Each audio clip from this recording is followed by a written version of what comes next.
Hai, Assalamualaikum. Okey, kepada students atas permintaan ramai. Actually hari tu I dah explain dalam kelas, tapi ada lagi yang masih belum clear dengan apa yang you perlu buat untuk chapter 4. Okey, khususnya chapter 4 which is findings and data analysis. Okey, so untuk first adalah you kena masukkan bahagian introduction lah.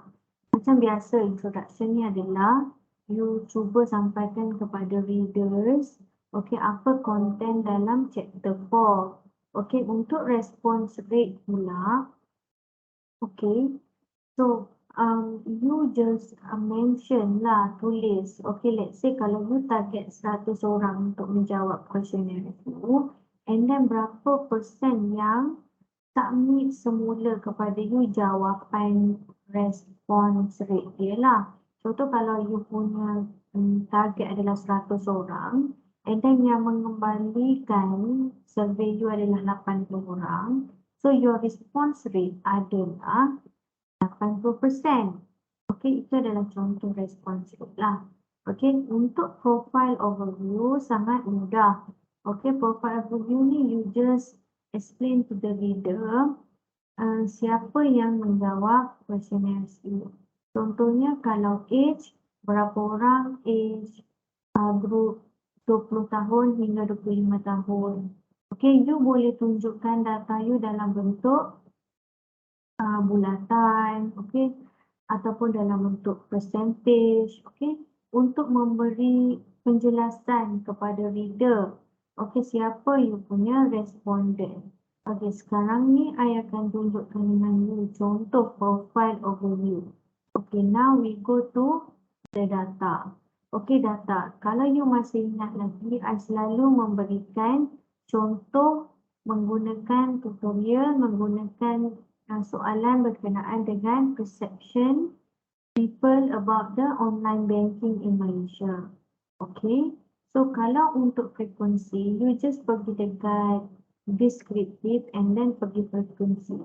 Contohnya kalau you nak tahu berapa persen people yang ada computer at home. Okay, contohnya macam kes saya, do you have computer at home? So you pergi dekat statistik, you nak tahu tentang berapa persen, you pergi dekat chart, you klik pie chart. Okay, and then you boleh klik whether you nak frequencies ataupun percentage. Okay, now we click continue and then click OK. So ini adalah datanya. Okay, so you boleh present table ni di dalam you punya report chapter 4. Okay, do you have computer at home? Data menunjukkan 25 orang daripada responden ada komputer di rumah. Okay, dan 5 orang tidak mempunyai komputer di rumah. Okay, so you boleh menggunakan data ini dan letakkan di dalam you punya chapter 4. Contoh kalau you nak menunjukkan dalam bentuk percentage, you pergi balik and then you pergi dekat chart, you klik percentage. Okay, and then you click continue and then OK. So sekarang ni dia memberikan you contoh. Kalau sebelum ni dia bagi contoh frekuensi, so sekarang ni dia bagi contoh dalam bentuk percentage. Okay, so sekarang ni kita continue dengan kalau you gender pun you buat yang sama lah, macam mana untuk cari gender, berapa orang female, berapa orang male kan. Okay, so sekarang ni kita proceed dengan statistical analysis. Okay, dalam statistical analysis ini adalah part penting, okay, yang you kena cari, which is reliability test, reliability analysis, which is we want to find the value of Cronbach alpha. Okay, and then the second one, you kena buat normality test. Dan test yang ketiga adalah regression test.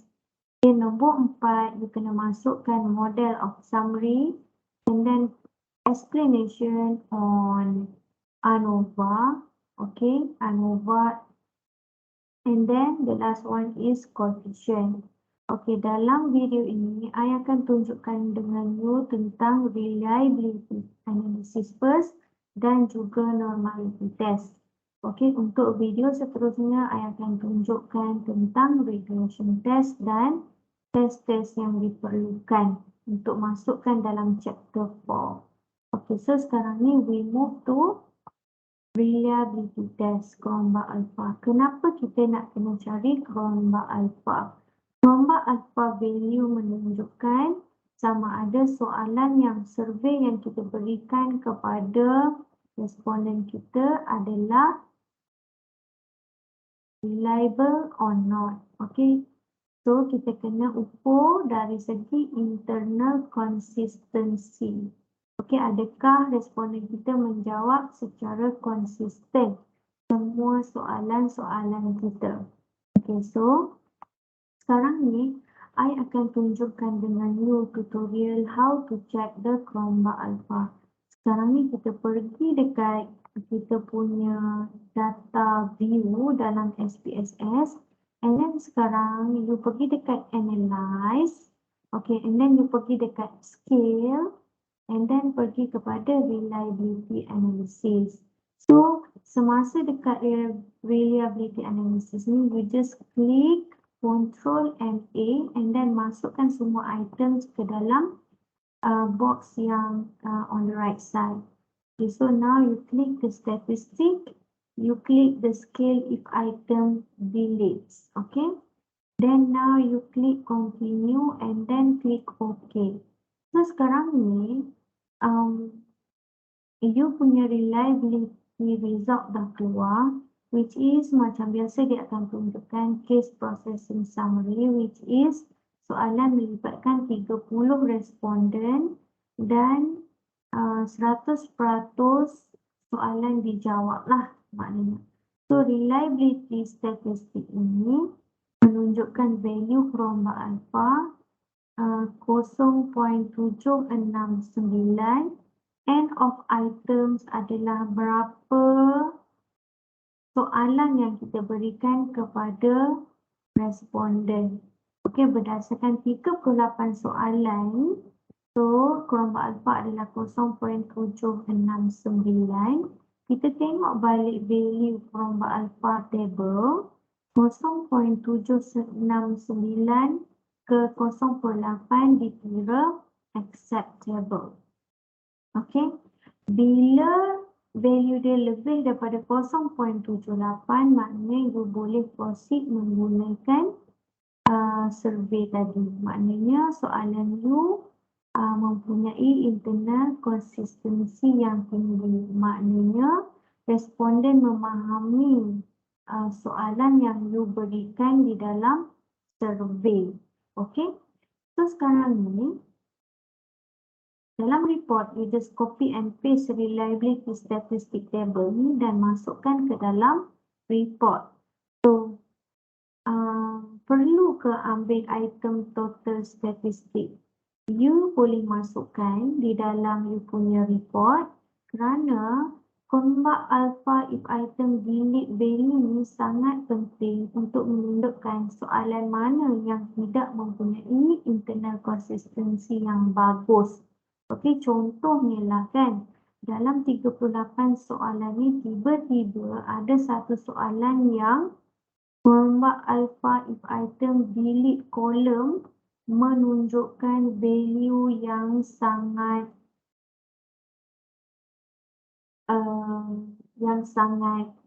rendah. Okey, maka kalau gelombang maknanya dekat gelombang alpha if item delete ni, kalau you delete soalan ni, berapa gelombang alpha value keseluruhan yang you akan dapat? Okey, kalau value dia tinggi dekat sini, maknanya you boleh delete soalan yang value gelombang alpha if item delete tinggi tadi.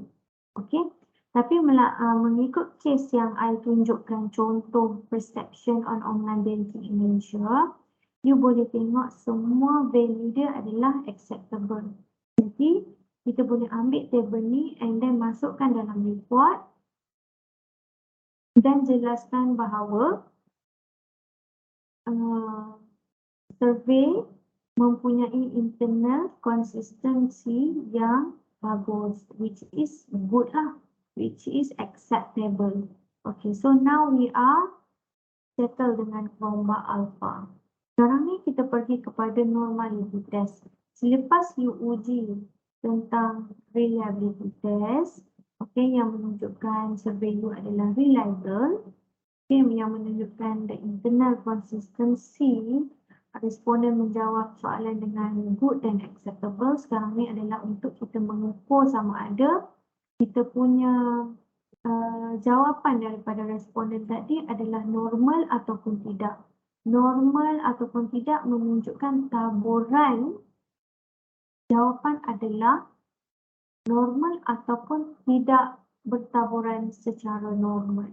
Okay, so untuk pengetahuan semua, for your information, we have several type of test untuk mengukur normality test, which is Kolmogorov-Smirnov.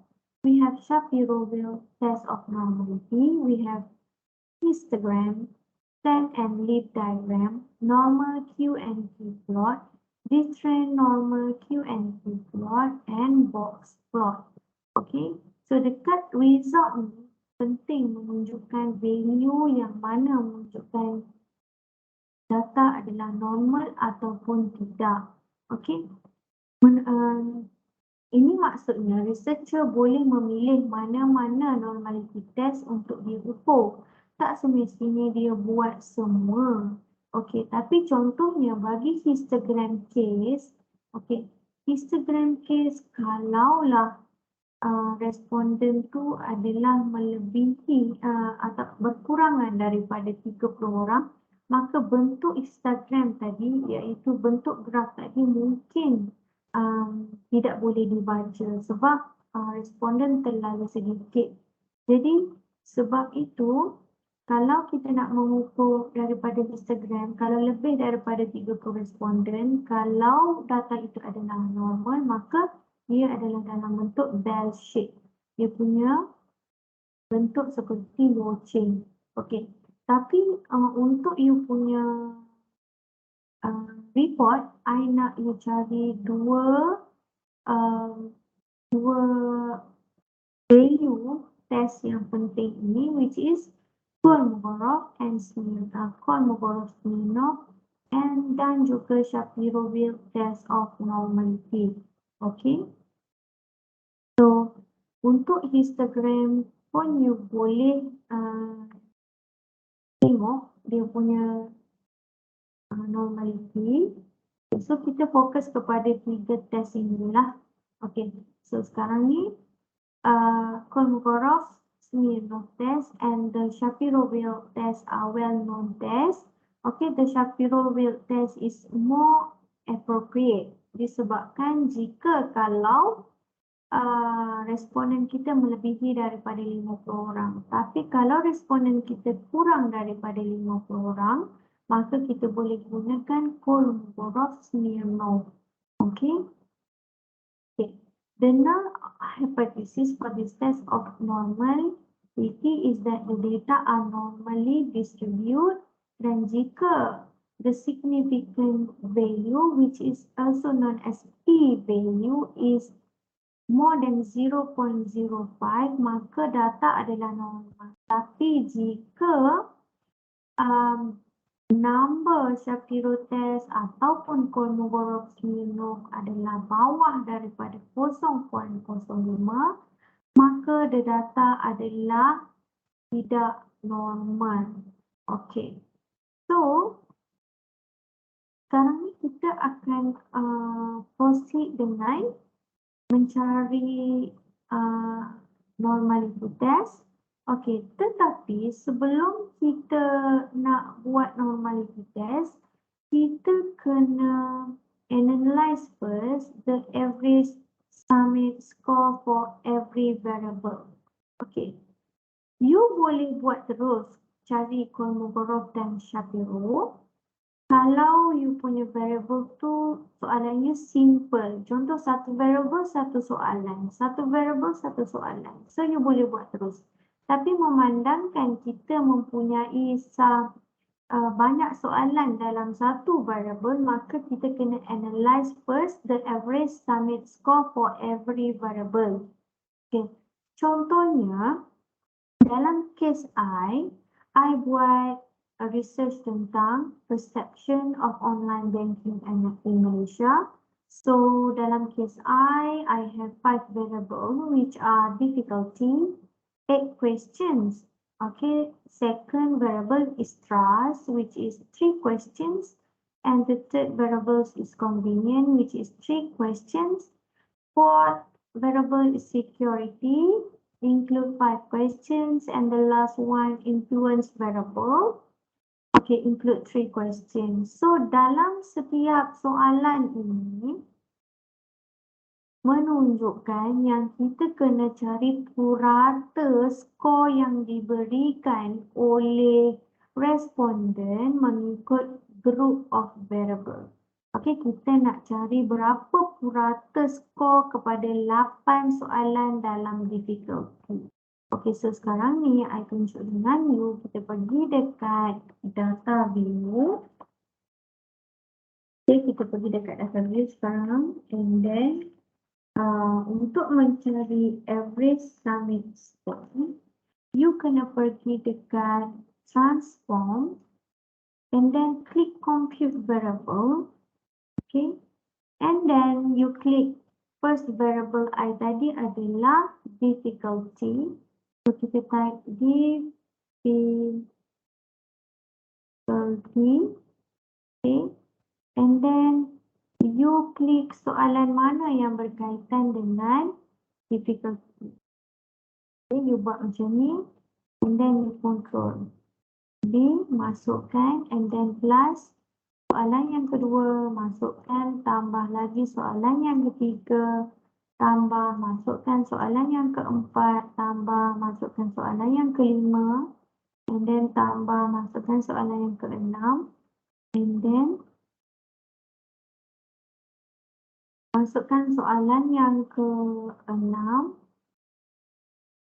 and then you klik tambah lagi, and then soalan yang ke-7.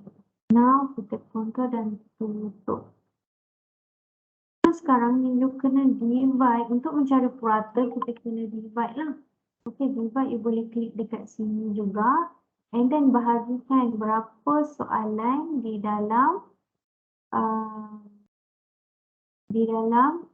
variable yang pertama.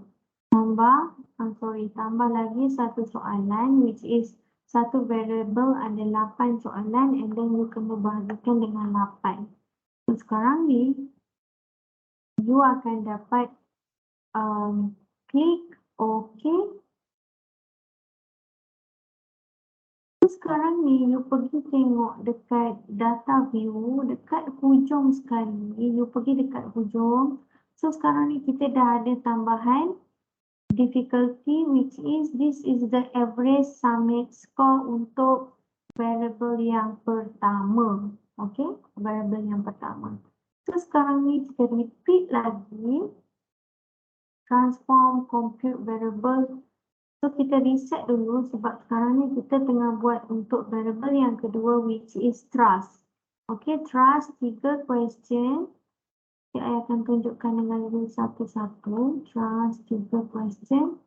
And then, you masukkan soalan yang berkaitan dengan trust. Tadi,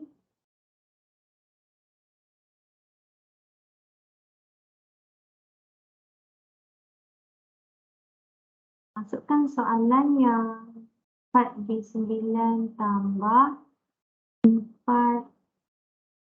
4B10 tambah ada 3 question tambah B11.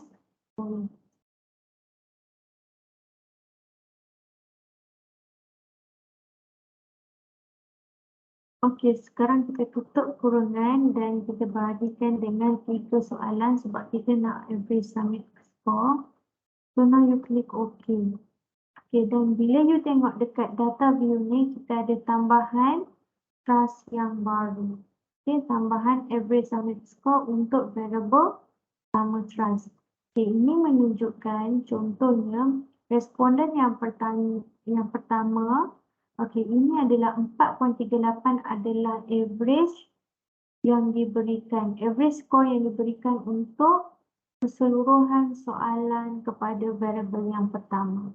Okey. So sekarang ni kita nak buat untuk variable yang ketiga, which is convenience. Transform, compute, and then kita reset dulu. Variable yang ketiga adalah convenience. Okay, and then you boleh klik dalam kurungan. Soalan yang ada untuk variable yang ketiga ada 3 question juga. Okay, so kita boleh masukkan 4B12 tambah 4B13 tambah 4B14. So, and then kita tutup kurungan, divide by 3 soalan lagi, and then klik OK. Seperti biasa, kita akan tengok dekat data view, ada convenience, tambahan kolom convenience dekat hujung ni. Okay, and then kita pergi lagi dekat transform untuk buat variable yang keempat. Kita reset dulu yang ini.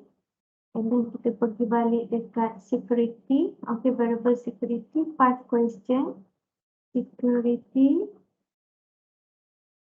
5 question. And then kita buka kurungan dulu. Okay. Soalan untuk variable yang keempat ini adalah start dengan B15.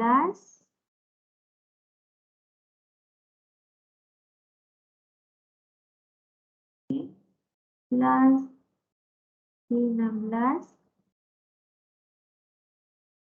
plus B17 plus B18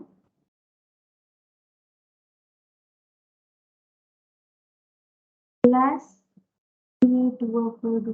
Okay, dekat soalan I ni ada confusion sikit. I'm sorry. Okay, sebenarnya kita kena ikut turutan kan soalan tu. Tapi dalam kes ni, I tersilap masukkan untuk variable yang keempat ni, I pergi letak dekat soalan yang terakhir. So, kalau boleh you elakkan buat macam ni. You ikut susunan yang betul. Okay, and then sekarang kita perlu masukkan, kita perlu dividekan dengan 5 soalan and then klik OK. So sekarang ni, you boleh tengok dekat data view kita ada kolom security. Sekarang ni kita akan buat untuk last compute variable. Kita reset dulu. Okay. Variable yang seterusnya adalah influence. Okay, kalau you tengok dekat I punya ni, influence ada 3 soalan. Okay. So sekarang ni you masukkan soalan yang berkaitan dengan soalan variable yang influence.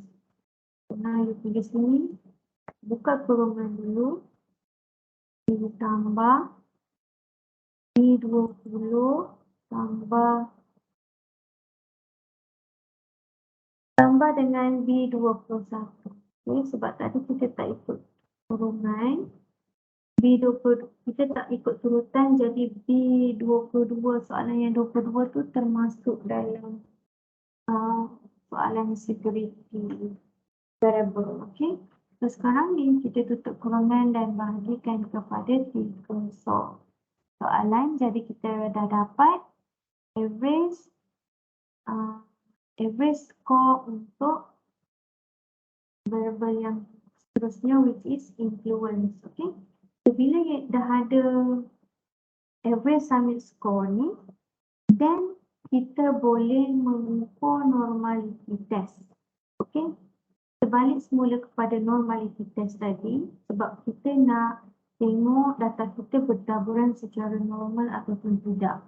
Okey. Kita punya responden menjawab soalan itu dengan lebih kurang sama ataupun jawapan dia tu sangat lari lah daripada antara satu sama lain. Okey. So sekarang ni kita pergi dekat data view. Okay, kita nak mengukur Kolmogorov. So sekarang ni kita pergi dekat analyze and then click descriptive and then click explore and then reset dulu ya. Reset kalau ada apa-apa dalam kotak kita reset dulu. So sekarang ni kita pergi dekat hujung sekali ambil average summation score untuk setiap variable which is difficulty, trust, convenience, security and influence. So sekarang ni kita masukkan semua dalam dependent list sebab kita nak tengok skor dia ni bertaburan secara normal ataupun tidak. Okay, so sekarang ni kita pergi dekat statistik. Statistik ni you can just unclick. Okay, and then plots. You boleh klik normality plot with test. Okay, and then you click none here.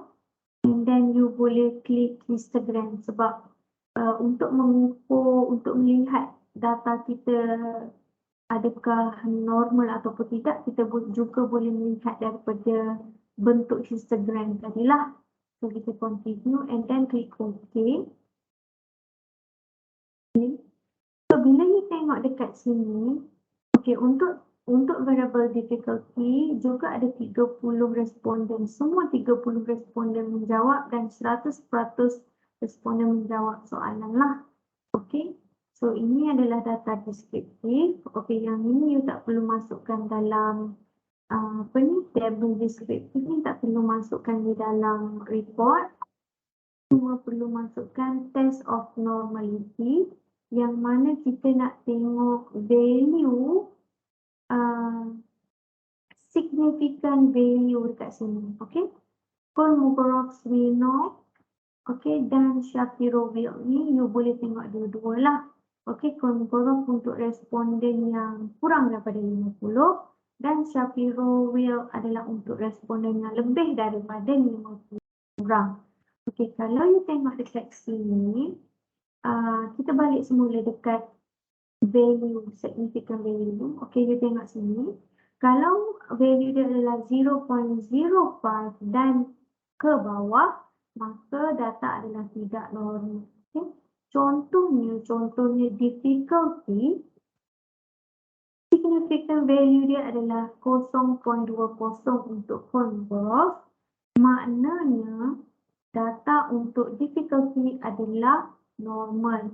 Kalau untuk trust 0.16 which is lebih rendah daripada 0.05, maka variable trust bertaburan secara tidak normal. Convenient 0.20 lebih besar daripada 0.05, maka ia bertaburan secara normal. Security 0.20 juga bertaburan secara normal. Dan influence bertaburan secara tidak normal kerana significant value dia adalah 0.003.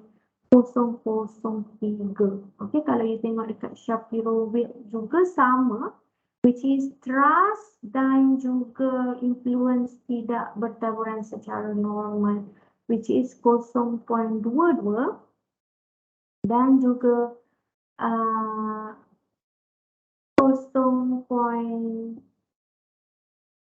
Okay, sorry. Untuk Shapiro-Wilk, trust bertaburan secara tidak normal, tapi untuk influence, Shapiro-Wilk bertaburan secara normal kerana ia lebih daripada 0.05. Okay, so dia bergantung. Okay, kalau responden you kurang daripada 50, maka you boleh tengok value dekat Kolmogorov. Tapi kalau responden you lebih daripada 50, maka you boleh tengok dekat Shapiro-Wilk. Okay, let's say dalam variable ni, okay, semua menunjukkan value yang normal, okay, lebih daripada 0.05 significant value, maka selepas ini you boleh menggunakan parametric test SPSS. Tetapi jika ada salah satu, walaupun salah satu tidak normal dalam test of normality, maka selepas ini you all kena menggunakan non-parametric test untuk menguji apa-apa sahaja berkenaan dengan SPSS, analisis data. Okay, so untuk case I, okay, responden kurang daripada 50, maka I tengok Kolmogorov value, and then trust dan influence tidak normal, maka selepas ini I hanya boleh menggunakan non-parametric test. Okay, kalau you punya significant value semuanya normal, lebih daripada 0.05, so you kena menggunakan